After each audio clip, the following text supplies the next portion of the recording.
Bonjour tout le monde, donc aujourd'hui je vais parler de Jack Ryan, la série sur Amazon Jack Ryan, à l'occasion de ma chronique sur la saison 3 de Jack Ryan. C'est la dernière saison qui est actuellement disponible sur Amazon. Alors, par où commencer Jack Ryan? Parce que l'air de rien, c'est une grosse franchise en fait. Là, Amazon s'est attaqué à quelque chose de très très gros. Dans le sens où Jack Ryan, il y a des romans en fait, il y a ce qu'on appelle le Ryanverse, il y a des films qui sont adaptés de ces romans-là, j'en parlerai ultérieurement, et aussi des jeux vidéo. Donc l'air de rien, c'est quelque chose vraiment de big en fait. Ah, je dirais pas que ce soit pas populaire, mais il faut être connaisseur, il faut être amateur. Alors, le personnage Jack Ryan, le personnage est apparu pour la première fois dans un livre, dans un roman qui est devenu un best-seller à l'époque, ça s'appelle À la poursuite d'Octobre Rouge. Alors, le personnage de Jack Ryan avait la particularité de... Alors, ce n'est pas le héros du livre, en fait, c'est le premier livre dans lequel le personnage est apparu. Le livre, en fait, raconte une histoire d'espionnage dans lequel Jack Ryan occupe une position secondaire, en fait, et est focalisé sur une intrigue d'espionnage. En fait, le personnage principal est un personnage de commandant russe. C'est le commandant Ramius, un commandant de sous-marin, qui décide de détourner sa mission première. Sa mission, c'est simplement de patrouiller au large de l'océan Atlantique, il me semble. La question que le roman pose, et c'est là en fait d'où va déboucher une intrigue d'espionnage, c'est de savoir mais quelles sont ses réelles motivations. Du point de vue russe, est-il devenu fou ou quoi? Et du point de vue états-unien, quelles sont les motivations des Russes? Pas du commandant Ramius, mais des Russes. Jack Ryan, simplement celui qui connaît, pas intimement, mais qui l'a déjà croisé dans une soirée, et qui pense que il y a une motivation cachée. Le commandant Ramius ne nous dit pas tout, le gouvernement russe ne nous dit pas tout. Les motivations premières de Ramius ne sont pas celles que l'on croit. L'objectif de Jack Ryan, dans le roman, c'est donc de se déplacer de son bureau d'analyste. Il est analyste de la CIA, il est du genre à fouiller. Il y a un petit côté ras de bibliothèque, un petit peu un télo-nerd d'ailleurs de Jack Ryan, c'est pour ça qu'il a ma sympathie. De quitter son bureau pour aller sur le terrain. Et c'est ça qui fait le charme du personnage. S'il y a un petit côté, il quitte totalement sa zone de confort pour aller sur le terrain, pour fréquenter les officiers sur place. Ça c'est pour le roman. Dans le film, donc le commandant Ramius est interprété par Sean Connery, un Sean Connery années 90 avec une barbe, cheveux blancs, voilà, patriarche. Jack Ryan est interprété par Al Baldwin, à l'époque où il était encore jeune premier, parce qu'il est un petit peu descendu après. Ça c'est pour À la poursuite de d'Octobre Rouge, dans lequel Jack Ryan fait partie des innombrables personnages qui composent l'intrigue, parce qu'on voit il y a d'autres personnages aussi qui ont leur importance. Mais tout va changer avec un autre roman suivant, c'est Jeu de guerre, dans lequel l'attention est focalisée sur Jack Ryan. Le roman, c'est un autre roman d'espionnage où l'attention est focalisée sur le personnage de Jack Ryan, qui était personnage secondaire dans la poursuite d'Octobre Rouge, et donc là qui devient le personnage principal. Jeu de guerre, en fait, il est un petit peu conçu comme une préquelle, c'est-à-dire que disons que c'est une préquelle dans le sens où ça introduit pas mal de personnages, devenir ensuite l'univers autour de Jack Ryan, c'est la zone de confort de Jack Ryan en fait, ce qu'on nous montre. Disons que ce livre-là, Jeu de guerre, c'est ni plus ni moins qu'une préquelle au Ryanverse. On nous décrit plus en profondeur en fait ce qui constitue l'univers de Jack Ryan, qui était pas sous-développé mais sous-traité, qui était effleuré dans la poursuite d'Octobre Rouge. Donc ça c'est Jeu de guerre, le roman. En film, c'était adapté avec Harrison Ford dans le rôle de Jack Ryan. Donc vous avez À la poursuite d'Octobre Rouge qui introduit l'univers, avec Al Baldwin dans le rôle de Jack Ryan, et dans Jeu de guerre, qui se passe avant, c'est Harrison Ford. Mais c'est pas tout, parce que dans les romans, il y a aussi Danger immédiat, il y a aussi La salle de toutes les peurs, il y a aussi Sans aucun remords, qui est basé sur un autre personnage, introduit dans Danger immédiat. Là, ça devient super compliqué, parce qu'en plus, il y a les jeux vidéo qui prennent leur lait.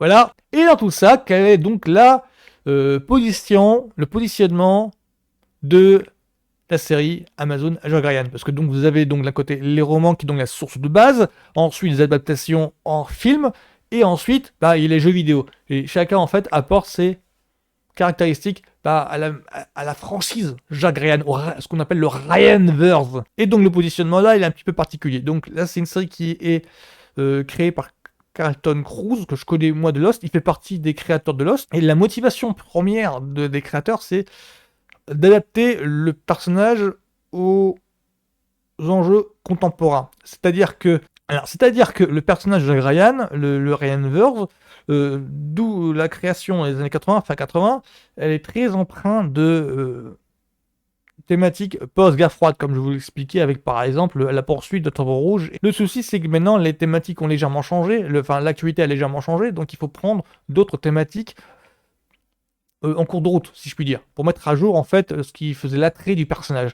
Donc du coup, Jack Ryan, là on le voit, ce qui était gardé des romans, des premiers romans, c'est le côté jeune analyste qui doit faire ses preuves auprès de ses supérieurs. Ça oui, l'acteur, je crois que c'est John Krasinski, je crois que je n'écorche pas son nom, John Krasinski, je crois que c'est ça. Bah, en cela, il est tout à fait...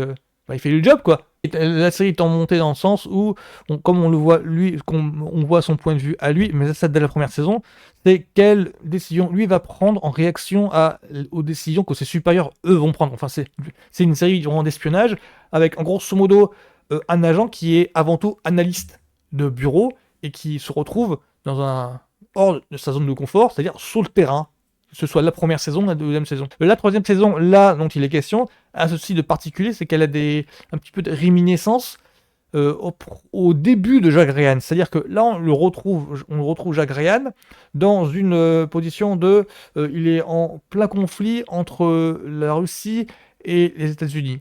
Chose qui n'était pas présente au début de la série. Dans les 2 premières saisons, il me semble que c'était pas ça. Il me semble que c'était je crois que on était en plein conflit israélo-palestino. Enfin, on était en pleine situation de guerre en Irak, enfin de tension Irak-USA. Je crois que c'était ça l'enjeu principal, enfin les enjeux principaux de la guerre d'espionnage qui se jouait dans les 2 premières saisons. Je crois que c'était ça le décorum. Là, on est plutôt en post-guerre froide, entre les relations entre Russie et États-Unis, la tension qu'il y a, c'est que grosso modo ce que veut nous faire ressentir cette troisième saison-là, bah oui, mais la tension de la guerre froide n'est toujours pas retombée. Il y a encore des tensions, quoi. Il y a encore des rancœurs qui ne sont pas avalées. Enfin, à mon sens, moi, c'est que je pensais que là, en regardant le trailer, je pensais qu'on allait enfin aborder les thématiques du début de Jack Ryan. C'est-à-dire que au début, dans la saison 1, on nous présentait le mec comme fraîchement sorti des cours théoriques et qui venait à peu près sous le terrain. On le voyait, lui, devait faire ses preuves auprès des autres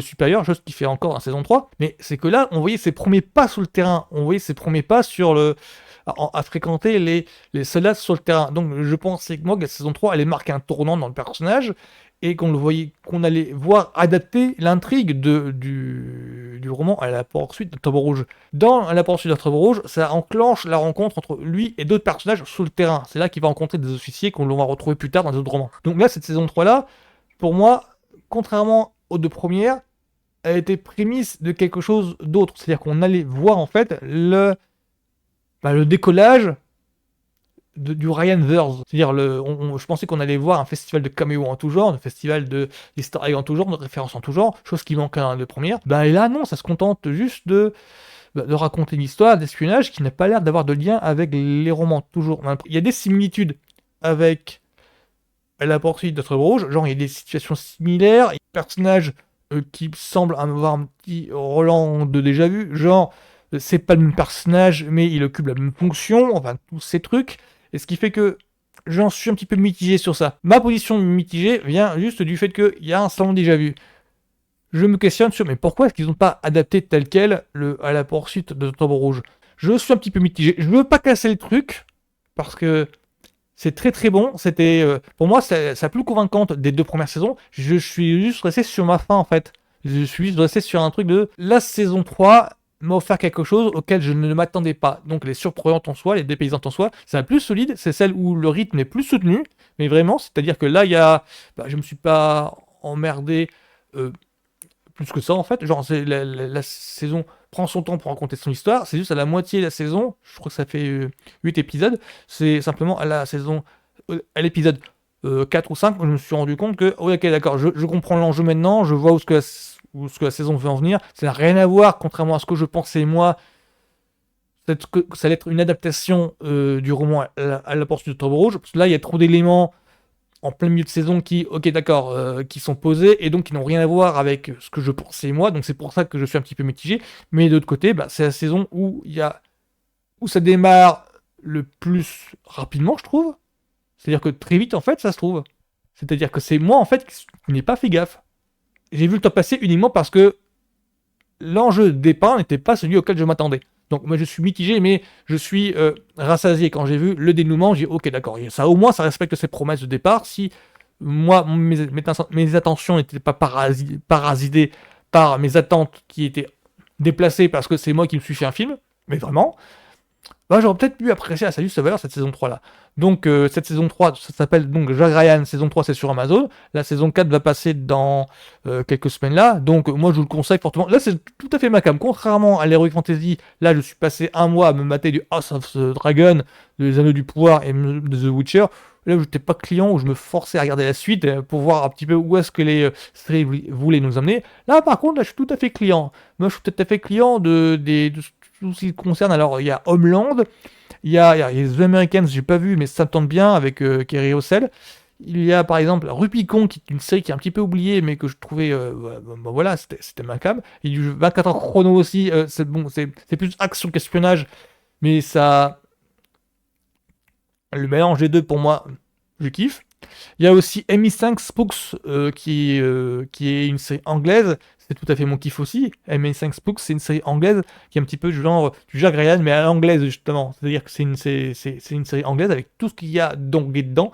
Je parle du ton, je parle des considérations, la façon dont les Anglais ont de décrire une intrigue. C'est un petit peu du Jack Ryan à l'anglaise. Donc c'est MI5 Spooks. Donc voilà, je suis client de tout ça, les espèces d'intrigues, de tiroirs, les rebondissements à tout va, les péripéties, genre les faux semblants, genre les motivations réelles des personnages, entre le discours qu'ils prononcent et ce que nous on doit deviner derrière, voilà, donc tout ça, ah moi je suis client. De ce côté-là, espionnage à l'ancienne, je suis client. Donc pour moi, Jack Ryan saison 3 là, bah ouais, pour moi c'est du tout bon, bah, je suis client de ça, donc ouais, j'ai eu mon petit kiff. Donc j'ai rien à rajouter sur ce sujet. Donc Jarian saison 3, je vous conseille fortement. Voilà. Tchuss.